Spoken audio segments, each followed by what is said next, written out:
मुस्लिम reservation मामले पर BZ ज़मीर अहमद खान के एक बयान पर जेडीएस पार्टी के कौमी जनरल सेक्रेटरी ज़फरुल्लाह खान ने सवाल उठाया।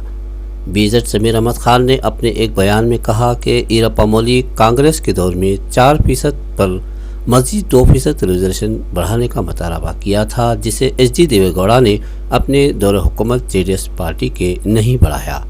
इस पर ज़मीर अहमद खान का जवाब देते हुए ज़फरुल्लाह खान का कहना है कि सरासर गलत है। ज़फरुल्लाह खान का कहना है कि मुसलमानों के लिए 4% रिजर्वेशन एच डी देवेगौड़ा ने किया था। सदाए हिंद उर्दू, मैं हूं इम्तियाजुल्लाह खान काशवी। 4% इम्प्लीमेंट श्रीमान देवेगौड़ा ने किया। इंशाअल्लाह ताला अगर हमारी हुकूमत आती है तो इन्होंने जो कैंसिल किया ना कि उसको लागू करेंगे, बल्कि उससे ज्यादा हम लोग हक लेने की कोशिश करेंगे। वो वक्त जवाब देगा। हालिया दिनों में ज़मीर अहमद खान का बयान भी एक आया है कि जिसमें जो है ईरप्पा मोली के दौर में जो है 6%, जिसमें से 2% जो है जेडीएस देवेगौड़ा जी ने निकाल दिया है। 2% एक इल्जाम है पार्टी पर। ये सरासर झूठ है। ये रहमतों वाला फजीलतों वाला महीना है। इसमें गंदी सियासत के लिए झूठे इल्जामात, झूठे बयानात ना करें। मुल्क में अक़लियतों पर बढ़ते तासुब पर ज़फरुल्लाह खान ने कई बातों का इंकिशाफ किया। इन्होंने कहा कि हुकूमत के इस रवैये से अक़लियतों को मुतासिब होने की ज़रूरत नहीं है। इन्होंने कहा कि पैसे के हिसाब से हम कौम सबसे ज़्यादा ही, इस हिसाब से 25% होना चाहिए था।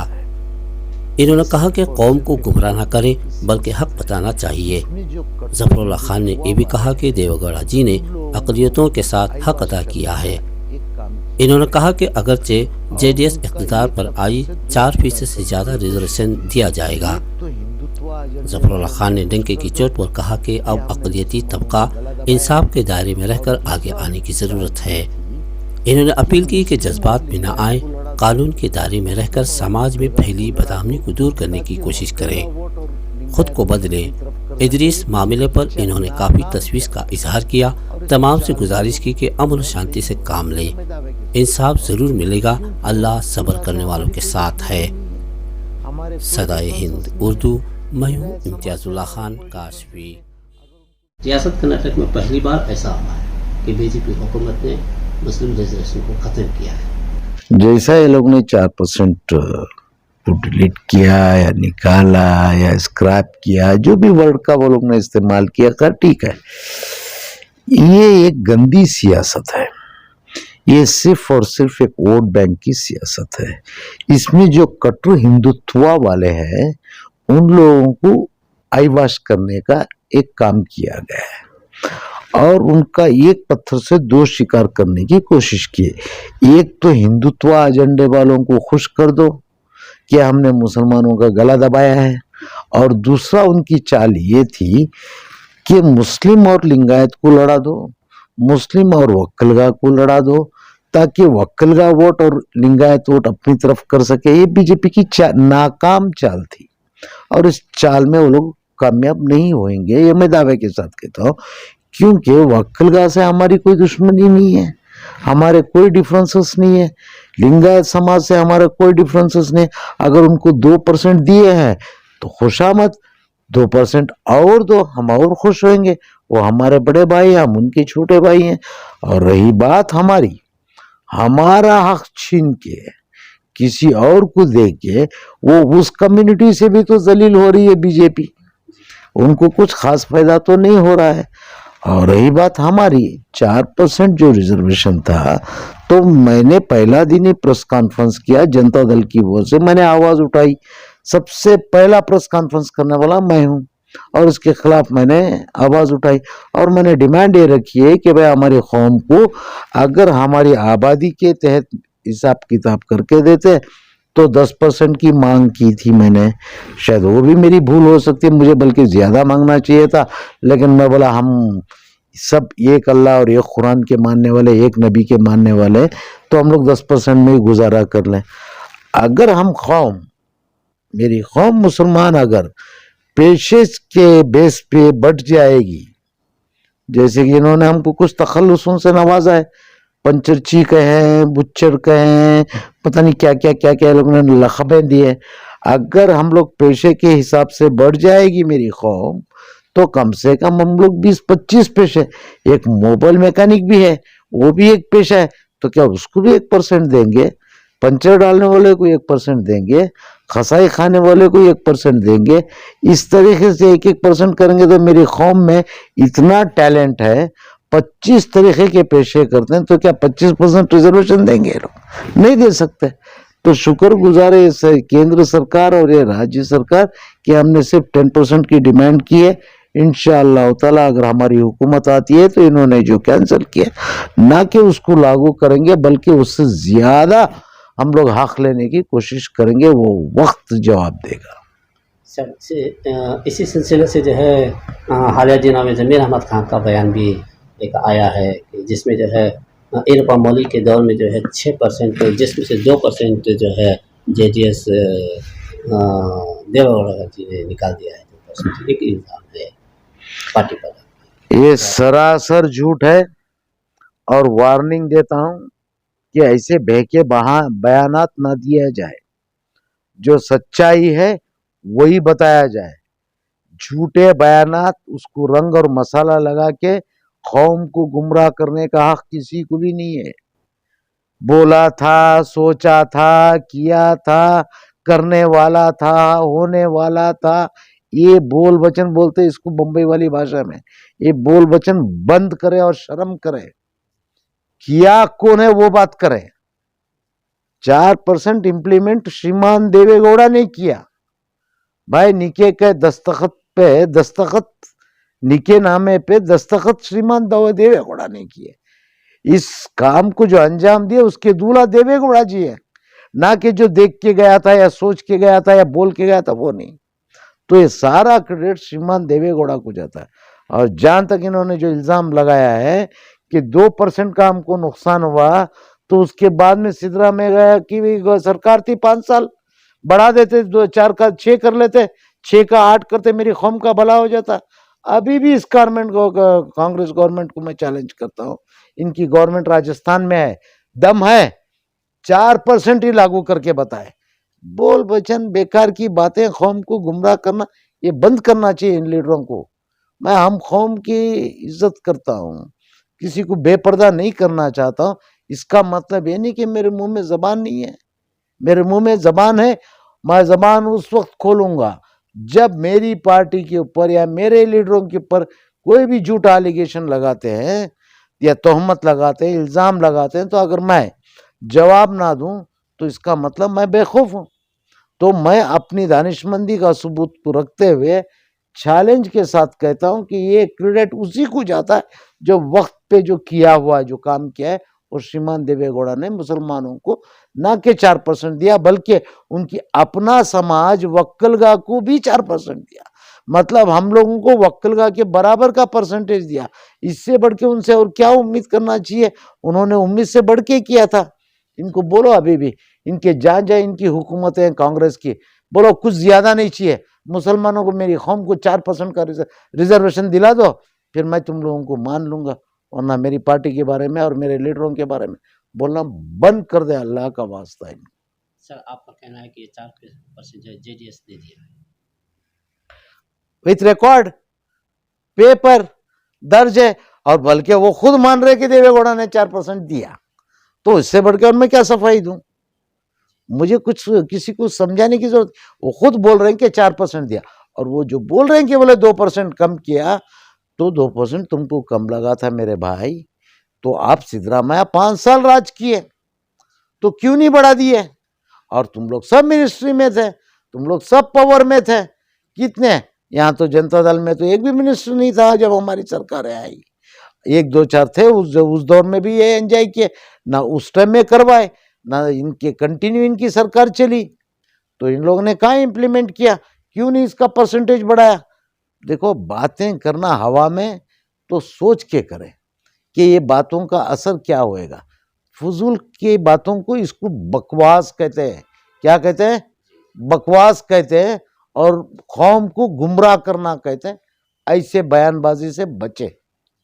सर अखबारात में आ रहा है कि कांग्रेस इक़्तिदार पर आई तो वो 4% बरकरार रखा जाएगा, तो अगर भेजे था ये पहला दिन ही मैंने, जिस दिन ये लोग ने कैंसिल किए उसी दिन मैंने प्रेस कॉन्फ्रेंस किया कि बोले अगर हमारी सरकार आती है तो हम उसको ना के जो ये लोगों ने कैंसिल किए उसको वापस लाएंगे, बल्कि बढ़ा के देंगे, कोशिश करेंगे, बल्कि मैंने बोल दिया।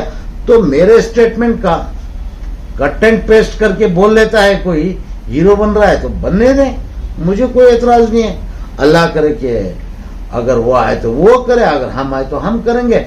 बहरहाल मेरी कौम का फायदा होना चाहिए, मेरा इन टोटली मकसद ही यही है।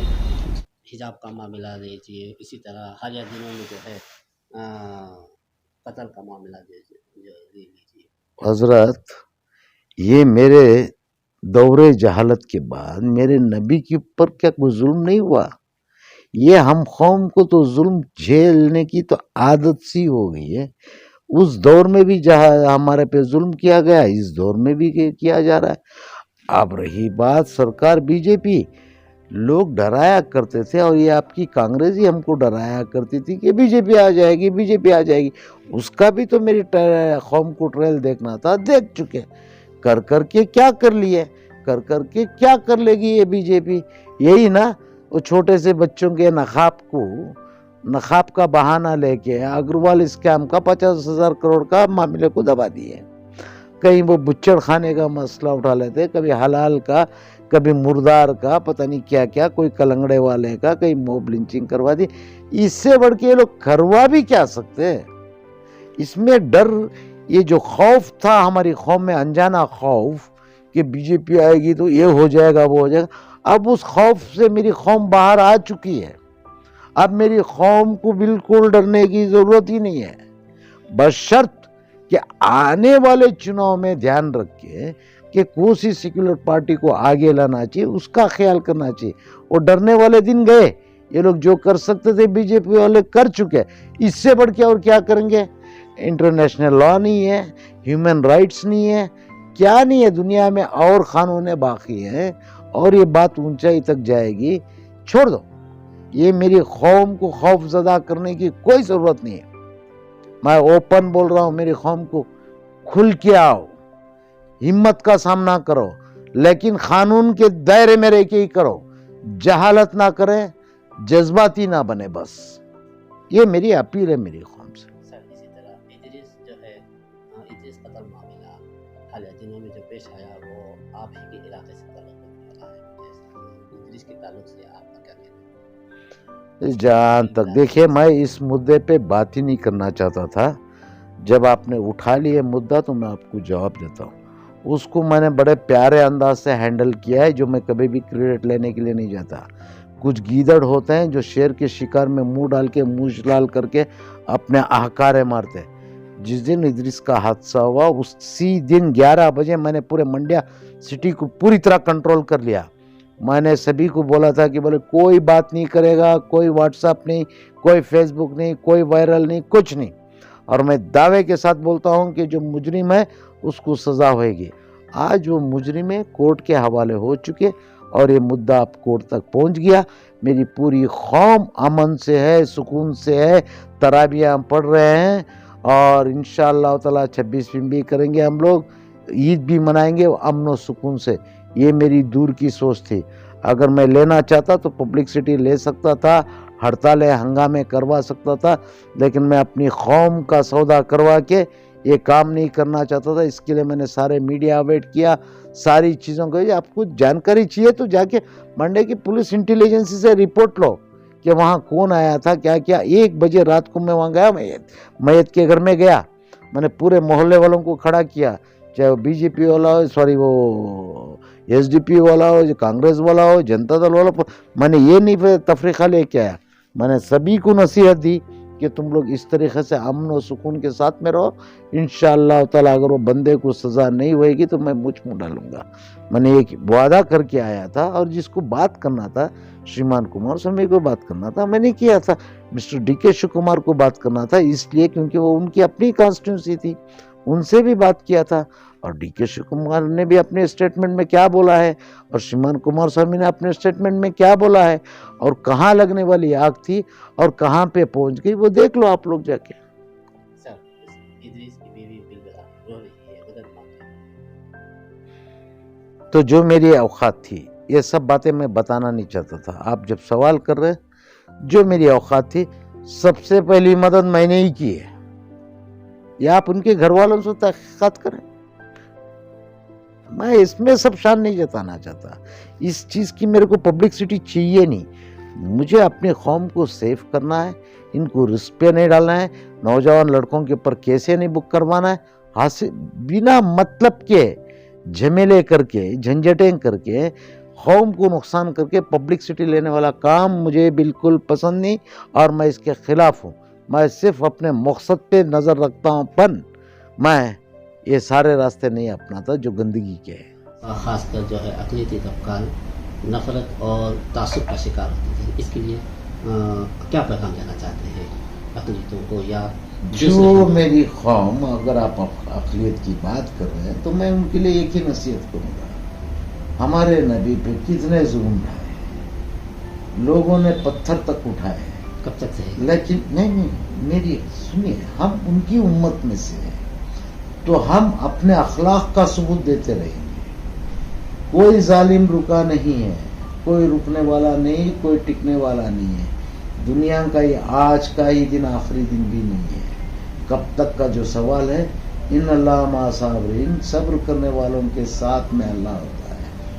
अल्लाह का खार उन पे उतरेगा, रहमत तुम पे भी उतरेगी, उस वक्त तक का इंतजार करें। किसी का कोई ख्याल नहीं है। हम अपनी अच्छाई का सबूत देंगे, कानून के दायरे में रह के कानून के हिसाब से हम अपने हकों को लड़ते रहेंगे, ना कि हम जहालत बताएंगे, ना ही हम लोग हाथ में हथियार उठाएंगे, ना ही हम हमारे मजहब को बदनाम करेंगे, ना ही करना चाहिए। ये मेरे नौजवानों से अपील है, लड़ो, लड़ना चाहिए। जो जिंदगी में लड़ा है उसी की हिस्ट्री होती है, उसी की कहानियां बनते हैं। जो जिंदगी में लड़ा नहीं, उसने कुछ किया नहीं है, गुमनाम मौतें कई मर चुके हैं, उन्हीं का नाम बाकी है जो लड़े हुए हैं। लेकिन लड़ो कानून के दायरे में रह के। गैर कानूनी लड़ाइयाँ, जज्बाती लड़ाइयाँ, गुस्से वाले लड़ाइयाँ मेरी कौम के नौजवानों को बिल्कुल नहीं लड़ना चाहिए। ये मेरी नसीहत। जी, जैसे अगर इक़्तिदार पर आई तो क्या ये 4% या उससे ज्यादा? मैंने बार बार दोहरा दिया हजरत के बोले, अगर हमारी पार्टी पूरी इक़्तिदार में आती है, श्रीमान कुमार स्वामी जी अगर मुख्यमंत्री बन रहे, उनके हाथ में सिंगल पावर आ रहा है, अल्लाह चाहेगा तो क्या नहीं हो सकता, हो सकता है। अगर हो गया तो यूं सोचो कि हम कौम की तो लॉटरी लगी थी, फिर हम लोग सब नहीं है, हम लोग बात नहीं करेंगे, आवाज नहीं उठाएंगे। अगर ऐसा है तो इस जिंदगी से मौत भली चाहता हूँ मैं, इसके लिए लड़ूंगा, आखिर तक लड़ूंगा। शुक्रिया ज़फ़रुल्लाह खान साहब। आप जो है जेडीएस पार्टी के कौमी जनरल सेक्रेटरी हैं और आपने अपने बयान में जो है पार्टी के इक़्तिदार पर आने पर जो है 4% से ज्यादा आप जो है इंशाअल्लाह ताला अल्लाह की ज़ात पे भरोसा रखें। जी, शुक्रिया।